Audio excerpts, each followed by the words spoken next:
What kind of secret identity could President Biden have? A secret email address. It seems like it was only utilized or mainly utilized to deal with two things: Ukraine and specifically CC'd, of course, Hunter Biden.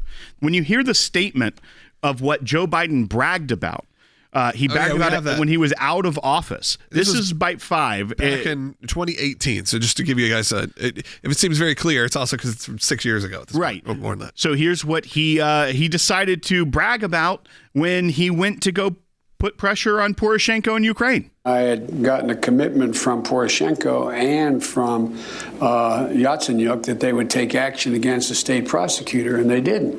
So they said they were walking out to press conference. I said, no, I'm not going to, we're not going to give you the $1 billion. They said, you have no authority. You're not the president. The president said. I said, call him. I said, I'm telling you, you're not getting the $1 billion. I said, you're not getting the $1 billion. I'm going to be leaving here. And I think it was, 6 hours? I said, I'm leaving in 6 hours. If the prosecutor's not fired, you're not getting the money. Well, son of a got fired. And they put in place someone who was solid. Vice President Biden took a call with the president of Ukraine, Petro Poroshenko. And this document was not sent to an email address that is like vp@whitehouse.gov, which probably isn't one he would use for that type of thing anyways. That's a little bit easy to figure out. But it was sent to Robert L. Peters. That's a pseudonym the committee has identified as then Vice President Biden.